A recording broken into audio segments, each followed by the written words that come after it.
کیونکہ بے روزگار آدمی کے ساتھ اس کی بیوی بھی نہیں رہتی، کہتی کورٹ سے کھلا لو، نکلو پتلی گلی سے، سوائے اس محلے کی خواتین کے، یا جو میرا بیان سن رہی ہے ان کے علاوہ کی بات کر رہا ہوں۔ تو اب مسئلہ یہ ہے کہ اللہ کہتے ہیں کہ قارون کے پاس تو سب کچھ بہت زیادہ تھا، لیکن کیا قارون کامیاب تھا اللہ کی نظر میں؟ بولو نا، نہیں تھا۔ ہمارے نبی صلی اللہ علیہ وسلم، محمد صلی اللہ علیہ وسلم کے پاس دنیا کا کچھ بھی نہیں تھا۔ 40 دن گھر میں آپ کے چولہا نہیں جلا۔ آپ سمجھتے ہو شاید گیس کا انتظام نہیں تھا، یہ لکڑیوں کا انتظام نہیں تھا، اس لیے چولہا نہیں جلا۔ بات اصل میں ہے کہ جلانے کے لیے جو کھانا ہوتا ہے نا، جو پکایا جاتا ہے، وہ کھانے کا انتظام نہیں تھا۔ چولہا بھی تھا، لکڑیاں بھی تھیں، پکائیں کیا اس پہ؟ کھجوروں پہ گزارا ہو رہا تھا، سمجھ رہے؟ کس پہ گزارا ہو رہا تھا؟ کھجوروں پہ۔ لیکن دنیا کے سب سے کامیاب انسان کون تھے؟ قرآن کہتا ہے محمد صلی اللہ علیہ وسلم تھے۔ اس سے ہمیں پتہ چلتا ہے شاید قرآن یہ کہنا چاہ رہا ہے کہ غریب کامیاب ہوتے ہیں۔ شاید قرآن نے یہ کہا کہ بھئی قارون کے پاس پیسہ تھا، ناکام۔ محمد صلی اللہ علیہ وسلم اور موسیٰ علیہ السلام کے پاس پیسہ نہیں تھا، اس لیے وہ کیا تھے؟ کامیاب۔ تو اس سے تو یہ لگتا ہے کہ شاید قرآن یہ کہہ رہا ہے کہ پیسے مت کماؤ۔ تو جتنے یہاں پروجیکٹ دی کمفرٹ میں چل رہے ہیں سارے بند ہو جانے چاہیے نا؟ کیا خیال ہے بھائی؟ لیکن نہیں، ہم قرآن پڑھتے ہیں تو قرآن نے کہا نہیں، سلیمان علیہ السلام کے پاس تو قارون سے بھی زیادہ پیسہ تھا، مگر وہ کیا تھے؟ بولے نا یار آپ لوگ، میں تھوڑی دیر بات کروں گا، میں چاہتا ہوں آپ میرے ساتھ شریک ہوں۔ یہ ہماری نا آپس میں بات چیت ہو رہی ہے، بیان نہیں ہو رہا ہے۔ تو قارون کے پاس پیسہ تھا، ناکام۔ موسیٰ علیہ السلام اور محمد صلی اللہ علیہ وسلم غربت تھی، مگر کیا تھے؟ کامیاب۔ ہم نے اس سے اندازہ لگایا شاید اللہ کی نظر میں پیسے والے ناکام ہیں اور غریب کیا ہیں؟ کامیاب۔ لیکن ایک اور مثال قرآن نے دے دی، داؤد اور سلیمان علیہ السلام کے پاس اتنا پیسہ تھا کہ قارون کچھ بھی نہیں تھا ان کے مقابلے میں۔ اور ایسے وسائل اور ایسے اسباب، ابھی یہاں کنسٹرکشن کا کام ہو رہا ہے نا، عمیر بھائی نے مزدور لگائے ہوئے ہیں، بلڈنگ بن رہی ہے۔ عمیر شیخانی جو ہمارے دوست ہیں، انہوں نے، میں دیکھتا رہتا ہوں نا، وہاں سے ٹرک آ رہا ہے بجری کا، وہاں سے یہ آ رہا ہے، وہاں سے یہ آ رہا ہے۔ سلیمان علیہ السلام ایسے نہیں بجری کے ٹرک منگواتے تھے۔ سلیمان علیہ السلام کو جب کوئی تعمیراتی کام کروانا ہوتا نا، تو قرآن کہتا ہے جنات کو حکم دیتے۔ سلیمان علیہ السلام کو نا ملکہ سبا کا تخت چاہیے تھا، عمیر شیخانی صاحب کو چاہیے ہوتا تو کیسے منگواتے؟ وہ ٹرک بھیجتے، ہوائی جہاز جاتے، بحری جہاز جاتے، اور پتہ نہیں کیا کیا ہوتا، پھر 2-3 نٹ بولٹ مل جاتے، اس سے زیادہ اس تخت سے کچھ نہیں ملنے والا تھا۔ کروڑوں روپے کا، اربوں خربوں روپے کا تخت تھا۔ سلیمان علیہ السلام نے کہا ایکم یاتینی بعرشھا قبل ان یاتونی مسلمین۔ جنات سے کہا کہ کون ملکہ سبا کا تخت 2 منٹ میں یہاں اٹھا کے لے آئے گا؟ تو ایک بزرگ تھے، ان کی کرامت تھی، انہوں نے کہا آپ پلک جھپکنے سے پہلے میں لے آؤں گا، اور یہ کہا اور تخت حاضر تھا سامنے۔ ہر چیز سلیمان علیہ السلام کو اللہ نے دی، پرندوں کی بولیاں سکھائیں، ایجنسی کا کام پرندوں سے لے رہے ہیں، مضبوط طاقتور جنات ان کے تابع بنا دیے، اور لائف اسٹائل بھی بہت شاہانہ۔ جب پیسہ دیا تو اسٹائل بھی کیسا تھا؟ شاہانہ، بہترین تاج، بہترین تخت۔ یہ جو لوگ کہتے ہیں نا کہ یہ پیسہ ہو اور رہو غریبوں کی طرح، یہ اسلام کا حکم نہیں کہ لگژری گاڑی میں کیوں گھوم رہا ہے بھائی۔ اگر پیسے ہیں تو لگژری گاڑی میں ہی گھومنا پڑے گا آپ کو۔ ہمارے نبی کے پاس پیسہ آیا تو آپ نے صبح آیا تو شام سے پہلے خرچ کر دیا، شام کو آیا تو صبح سے پہلے خرچ کر دیا، تو آپ نے غربت کو اختیار کیا۔ اسلام میں اس کی کوئی مثال نہیں ملتی کہ پیسہ ہو اور رہو غریبوں کی طرح۔ میں سمجھا پا رہا ہوں اپنی بات؟ یا تو رکھو ہی نہیں پیسہ، صبح آیا تو شام سے پہلے سارا صدقہ کر دو، پھر شام کو کھانے کے لیے روٹی نہیں ہے۔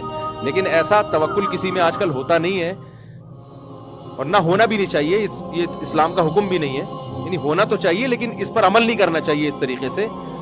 نبی صلی اللہ علیہ وسلم نے کیوں کیا، اس پر ایک مستقل بیان ہے میرا، بھی یہ موقع نہیں ہے۔ لیکن نبی نے پیسہ رکھا نہیں ہے، تو شریعت اس کی اجازت نہیں دیتی کہ آپ پیسہ رکھیں اور رہیں کس طرح؟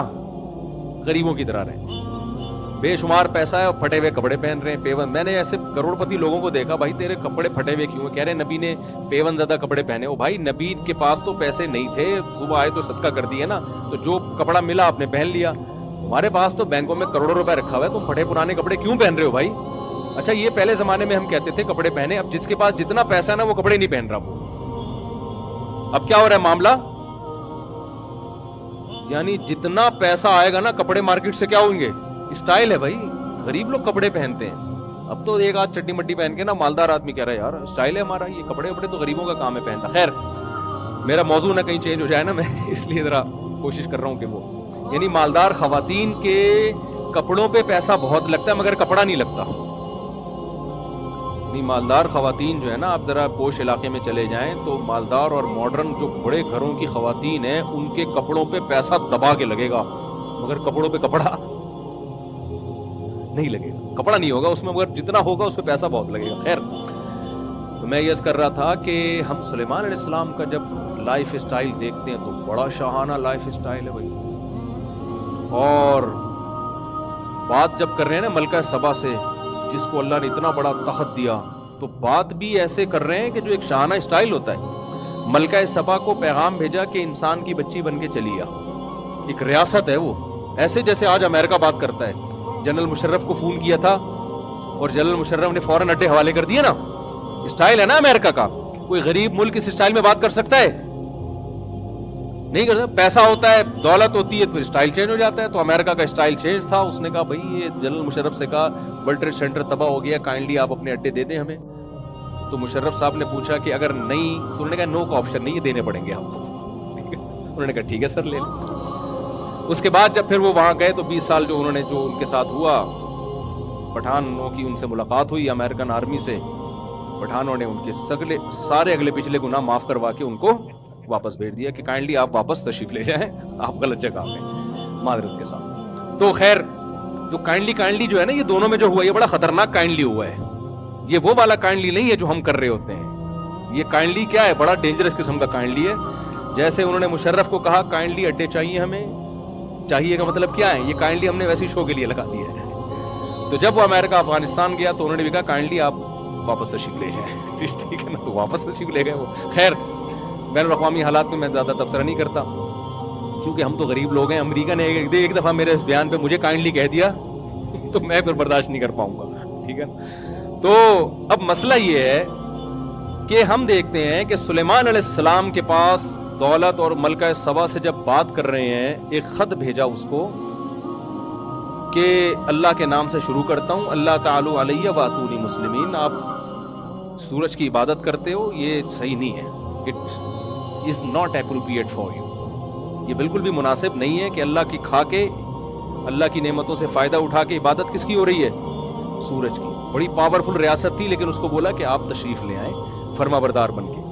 ملکہ سبا نے انکوائری کے لیے لوگ بھیجے تو پتہ چلا یہ تو بڑے پاورفل ہیں. سلیمان علیہ السلام نے دھمکی دی کہ پہلا پیغام میرا آرام سے گیا تھا, دوسرا پیغام نہیں آئے گا, میری فوج آئے گی اور اب بندی بن کے آرام سے چلی جاؤ. تو یہ اسٹائل کس کا تھا, سلیمان علیہ السلام کا. پاور بھی تھی, جب پاور ہوتی ہے تو اسٹائل یہی ہوتا ہے.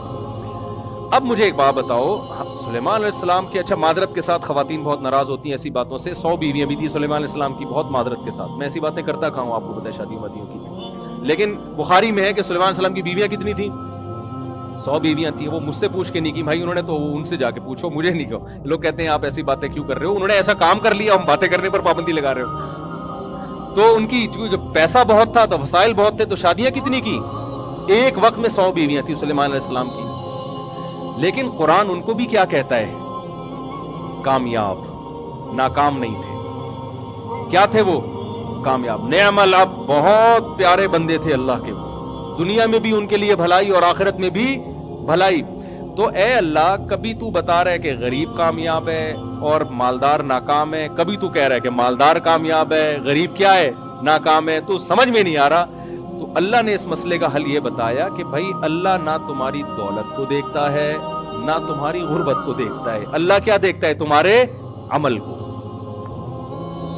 جو غریب ہو کے اللہ کو خوش کرے وہ غربت میں کامیاب ہے, جو مالدار ہو کے اللہ کو خوش کرے وہ مالداری میں کامیاب. ہم صحابہ میں دیکھتے ہیں, حضرت بلال انتہائی غریب تھے لیکن حضرت ابو بکر بہت مالدار تھے. ہمارے ہاں جامع الرشید میں حضرت ابو بکر کے بارے میں جو تاریخی روایات سے ان کے جو اثاثے ملتے ہیں, ایسٹس ملتے ہیں, وہ اربوں روپے میں, اس زمانے کے اربوں روپے بنتے ہیں. حضرت عثمان اتنے بڑے تاجر تھے کہ 400 گھوڑے ایک ٹائم پہ انہوں نے صدقہ کر دیے, گفٹ کر دیے.